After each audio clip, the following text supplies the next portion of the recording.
Hello everyone, I'm glad you could join us today, and I'm sorry we can't see each other in person, but we will soon. Anyway, I think Annie asked me to talk about my experience in the garden because my garden is older than dirt. My husband and I built our house and moved here in 1976, and we've been through several droughts. 1976, 77 was a very bad drought year, and I knew next to nothing about drought. I was very ignorant. And there was no internet, of course. So I looked up stuff and I did what East Bay Mud said, is to use gray water. And I hauled gray water all over. And I didn't dare use much regular water because if you used even past the minimum, East Bay Mud came out and put a flow restrictor on, and I had a new baby and I couldn't afford to do that. So I also looked up Olas, the jars that you sink in the ground and put water in them and they let it out, and I of course couldn't find any, so I made my own. I used plastic bottles and drilled little holes in them and buried them, and I did that for a while.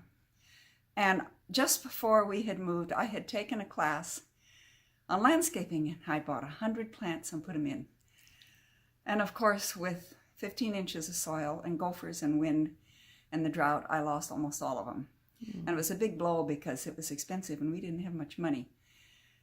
And then the next big drought was 2011 to 2014. It was one of the worst that California's had, apparently. And in those times, what I did was I ended up cutting my fruit trees and my other trees I could by a third to a half. I dug up a whole bunch of plants, including little fruit trees, and gave them all away. And in those days, for weeds, you know, the more weeds you keep out, the more competition away from your plants you can get rid of. But anyway, and as soon as I pull them up, I'd lay them on the ground. So I did that, and it did help. But now I have bit the mulch craze like everyone else. And of course, the problems with mulch craze is you have to be sure you keep some bare ground for bees, and also it's a fire hazard. So we're going to go out and look at some of the places that things like this happened. So. Native plants are a really good thing to have because they are used to California's drought, and they take far less water, plus they bring butterflies and bees and all kinds of nice critters, plus they're satisfying anyway. So what you saw first was the buffalo currant, and now you can see the ceanothus and the elderberry.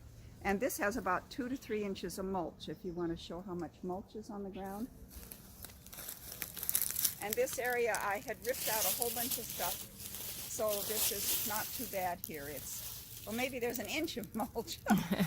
And I do want to have eventually 4 to 5 inches. So now we'll go to the next one. This area has generally about 3, sometimes 4 inches of mulch. And what I've also left, I leave the wild radish. The butterflies absolutely love the wild radish. And then there's the borage, which the bees love. And then I have the cover crops, which actually survived here through the mulch, and the sparrows didn't get it. But when they finish, then I will pull them out and lay them on the ground. Now also, if you'll notice on the trees, the 2 biggest trees have been cut back by a full third. A primavera, plum, and an apricot, and then I have the other little trees. So hopefully by cutting them back that much, it'll cut down on the water use in this section. Okay. I wanted to show you what supposedly you can do. Supposedly there's supposed to be no mulch within 10 feet of a house or a fence. So this succulent area fits the bill. It's bare ground. I water this area maybe once every 3 weeks for a very small amount, and it works pretty well. And it stays pretty dry. And obviously I have weeds and weeds and weeds in my garden. I haven't got there yet. Okay, this is another bare area. It's a coastal section of my garden, and you know on the coast there's more sand, and you're not going to put chips in the sand area. So these are plants that grow best in the more bare areas. And again, these are all natives in here, and that's the giant sea dahlia, which is really pretty this time of year. Okay, another place that I keep bare ground is among the citrus, and it sounds counterintuitive because citrus do take water, But the reason I have bare dirt is in the winter, when the soil is bare and it's rain soaked, the sun hits it and gives off warmth and helps keep from frost and keeps the citrus ripening. And it's important that it ripens through the winter. Okay. This is another way to have a mulch. I let nasturtiums run wild all over everywhere. They make a nice cover. They don't take hardly any water because they grow through the winter, and they're also a frost indicator, so I can tell where the frost is in my garden. And then when they die down, they make a nice mulch. And of course, this is a kiwi. It's nice to have a cover crop around it. It's not so much a cover crop because it doesn't put nitrogen in the soil, it just provides a mulch. It's another area with a sort of different mulch. Normally I would not put mulch on dudleyas.